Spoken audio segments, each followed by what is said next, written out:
Bueno, buenas a todos, a todas. Mientras voy armando un poco el espacio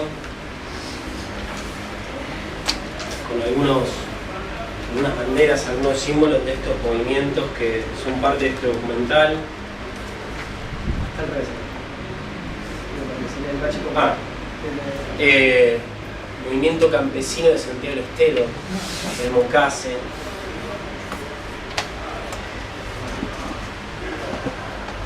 Por ejemplo, se multiplica Bachillerato Popular Roca Negra, Frente Popular Darío Santillán. Movimiento de los Trabajadores Sin Tierra de Brasil. Una de las remeras de las escuelas del campo del MST pareciera manchada por sangre. El Congreso de los Pueblos, Colombia, y algunas de las producciones que ahora les voy a contar cómo llegaron a mis manos. Currículum regionalizado de la nación quechua. Aprender en la sabiduría y el buen vivir, Ecuador, una de las universidades creadas por la CONADIE, Guatunari, hacia la soberanía alimentaria y adaptación al cambio climático de los compañeros y compañeras del CRIP, Consejo Regional Indígena del Cauca, la foto de esas impresionantes marchas que ponía Juan y al mismo tiempo la dolorosa imagen de una campesina o guardiana asesinada. Casi por mes asesinan a un miembro, a una de las compañeras del CRIP. Y el Diccionario de Educación do Campo, una sistematización de conceptos y categorías que el MST ha hecho en Brasil desde la construcción popular de esas categorías en la educación do campo, diferenciándola de la educación rural. Un poco esto tenía que ver con presentar también desde dónde vengo acá, desde dónde llego, más allá de ser docente, educador, profesor de filosofía, ciencia de la educación, estar estudiando la maestría. Realicé un documental que se llama La Educación en Movimiento, un documental que pone la cámara y el micrófono en los movimientos sociales y en las experiencias educativas que estos movimientos vienen construyendo. Desde ahí voy a hablar, desde ahí llego acá y voy a comentar un poco por qué ese documental, y antes se los presento. ¿Alguien me recuerda las brevemente el tráiler. ¿Alguien me recuerda las partes de la semilla del maíz? Plúmula, endospermo, radícula, contenedor.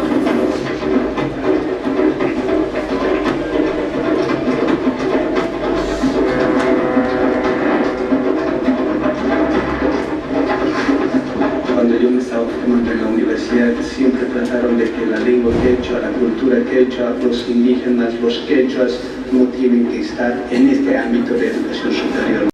Desde el 2015 al 2017, en una Latinoamérica que estaba cambiando su signo político, que vivía procesos desde un referéndum en Bolivia donde se refutaba la posible reelección de Evo, era posible que gane Fujimori, la hija de Fujimori en Perú, y lo vivíamos atravesando cada uno de sus pueblos, los fantasmas que aparecían. El acuerdo de paz en Colombia era refutado, lo que se creía que salía por el sí salió por el no. El impeachment, entrábamos a Brasil y salía el impeachment de Dilma. En medio de eso se filmó este documental, La Educación en Movimiento, que nos urgió que esté hoy, por ejemplo, acá llegando a manera de tráiler y llegando en alguna de las palabras que traigo, nos surgió que exista, porque en esta Latinoamérica que hoy atraviesa un proceso doloroso, también hay procesos de organización que pujan por otra Latinoamérica, que pujan por esa América profunda que algunos quieren tapar y ocultar, pero principalmente por poder ver esos procesos educativos y por poder ver, no a manera de receta, sino de qué aportan para pensar esa educación latinoamericana, nuestra americana. No a manera de receta, sino a manera de pistas. Y después los invito a que el día de mañana puedan meterse en el documental. A manera de pistas ¿Qué es lo que nos permiten ver estos movimientos? ¿Qué nos permiten habitar estos movimientos sociales en torno a la educación norteamericana?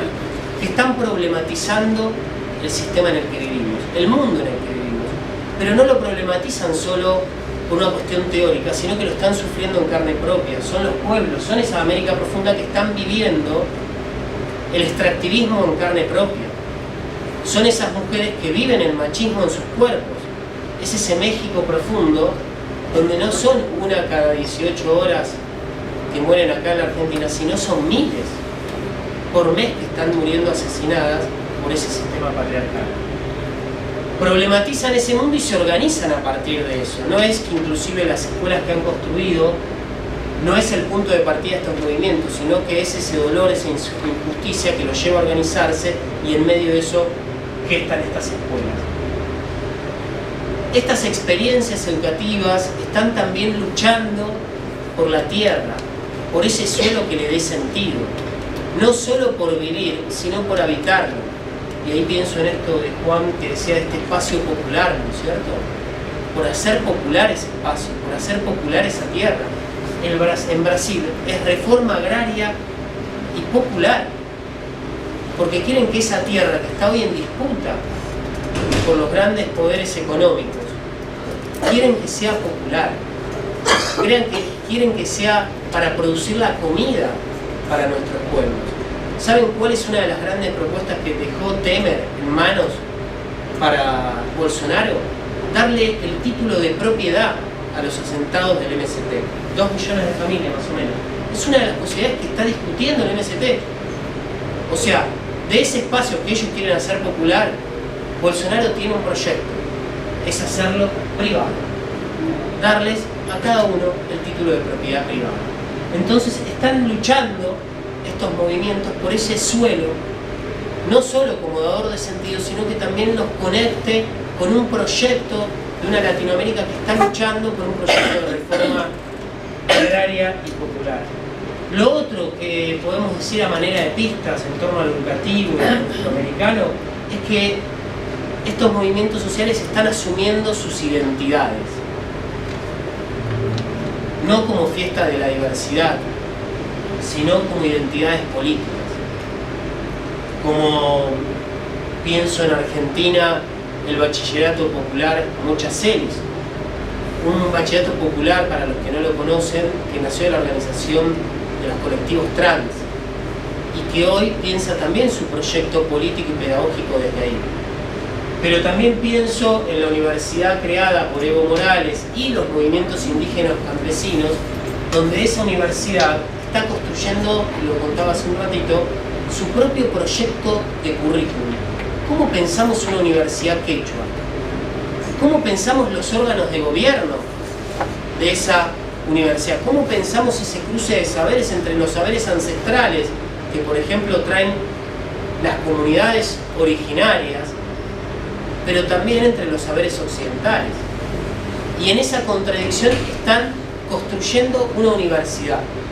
Ojo, una de las universidades que nació por presión de los movimientos sociales, pero por uno de los hechos de racismo más dolorosos que vivió Bolivia en el último tiempo, que fue en Sucre en el 2008, donde las comunidades se movilizaban y en manos de un rector de la Universidad de San Javier en Sucre salieron a enfrentar, a golpear, a escupir, a desnudar, a quemar los símbolos de la Huipala, por ejemplo, en Sucre, y a partir de ahí se crean estas 3 universidades, Guaraní, Aymara y Quechua. En el documental está documentada la Universidad Casimiro Huanca, que inclusive Casimiro Huanca es uno de los líderes campesinos indígenas asesinados en la lucha para defender el cultivo de coca en la Amazonía. Decía, recuperaba que problematizan este sistema mundo, luchan por el territorio, asumen sus identidades y construyen sus propias pedagogías. ¿Es posible construir una pedagogía norteamericana? Bueno, es una pregunta amplia. Acá uno podría encontrar algunas pistas, algunos caminos y algunos intentos. El Movimiento Sin Tierra intenta pensar una pedagogía en movimiento, una pedagogía de la tierra. El CRIC, Consejo Regional Indígena del Cauca, los están asesinando, las están asesinando, pero están pensando una pedagogía propia. También algunos colectivos feministas están pensando y están escribiendo y sistematizando la posibilidad de pensar una pedagogía feminista. Entonces digo, al mismo tiempo que nos asesinan, también está empujando esas otras pedagogías que inclusive para los que venimos del mundo de la educación y enamorados de la educación popular, uno podría decir que hasta desbordan esa educación popular, no en sentidos de la educación popular de Sarmiento, ¿no es cierto? Esa educación que diferencia lo civilizado de la barbarie, sino una educación popular que piensa en ese sujeto como ese todes. Construyen sus propias pedagogías, problematizan las desigualdades de género. Estos movimientos sociales que construyen estas experiencias educativas están problematizando las desigualdades de género. ¿Pero por qué? ¿Porque lo leyeron? No, porque están organizándose las mujeres. Muchos de estos movimientos, la mayoría de las que hoy se están organizando son mujeres o colectivos LGTB. Y entonces están empujando a poder despatriarcalizar estos movimientos, a cómo construimos experiencias educativas, pero también movimientos sociales y populares en Latinoamérica que sean despatriarcalizadores. El MST cuentan que sus espacios de Ciranda, que son sus jardines, nacieron porque las compañeras no estaban en las asambleas. Y era necesario que esas mujeres también estén en los espacios de organización y decisión, que terminaban siendo de los varones. Porque ellos querían, bueno, una discusión, ¿no es cierto? Digo, la verdad que las compañeras se terminaban quedando cuidando a los niños. Nacen esas cirandas que empiezan a cuidar a los hijes para que las mujeres pudiesen estar. Y empezaron a cambiar las decisiones, empezaron a cambiar los tiempos, empezaron a cambiar que esas voces de esas compañeras empezaban a estar. Y empezaron a problematizar ese lugar hegemónico de los varones a cargo de esas decisiones. Por lo tanto, están problematizando esas desigualdades de género y a su vez empiezan a repensar las propuestas educativas. También están prefigurando esa otra sociedad posible, ¿no es cierto? Cómo en esos espacios microscópicos se va prefigurando ese mundo que vamos anhelando. Cómo vamos cocinando ese otro mundo posible. Lo están intentando, ¿cierto? Digo, en tensión con esas izquierdas que a veces anhelan en un discurso ese otro mundo posible. Bueno, uno acá empieza a encontrar cómo se va practicando, cómo va siendo, cómo está siendo ese otro mundo posible. En el día a día, en esa cotidianeidad, de no dejarlo para mañana, sino de estar intentando hoy, en el día a día, cómo construimos un espacio que sea despatriarcalizador. ¿Cómo construimos un espacio educativo que sea decolonialista, descolonizador, anticapitalista? ¿Cómo lo construimos? ¿Cómo repensamos esas relaciones que son colonialistas, que son patriarcales, que son eurocentristas? ¿Cómo lo construimos y al mismo tiempo lo deconstruimos? Bueno, intentan prefigurar eso, con todas las contradicciones y tensiones. Y el octavo y último punto, una de las cuestiones que a veces se me olvida, viven la espiritualidad. Y en términos educativos, para los que venimos del mundo y del campo educativo, a veces hablar de espiritualidad lo resumimos en las religiones. A lo largo de este recorrido de 45.000 kilómetros, estar, habitar, filmar y documentar las experiencias educativas fue también ver cómo esa espiritualidad a lo largo de nuestra Latinoamérica es parte de esos rasgos de esa América profunda que se la dejamos en manos de las religiones. Pero está latiendo. Estos movimientos tienen mucho de esa espiritualidad, algunos cercanos a lo cristiano, otros no, otros lo asumen en sus dispositivos místicos, en esas instancias, en sus espacios formativos donde hay momentos de baile, de celebración, donde se le da lugar a ese otro tiempo de lo sagrado frente a lo mundano, a lo rutinario, de las actividades formativas, educativas, formales, donde hay un otro tiempo que se le da lugar decididamente.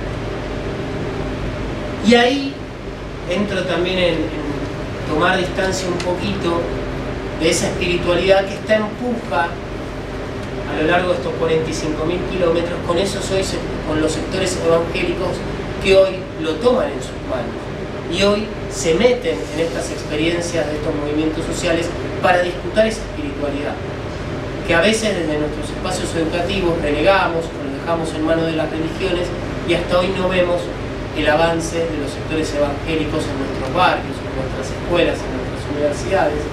Quizás cuando yo volví acá a la Argentina después de un año y medio de viaje era disparatado hablar de esto. Hoy, frente al avance de muchas discusiones y ver cómo los sectores evangélicos están avanzando también acá en Argentina, pasan a controlar el comercio del Amazonas. Recorrí 5.000 kilómetros del Amazonas, donde el comercio y las costas del Amazonas están en manos de las comunidades evangélicas, como para discutirlo.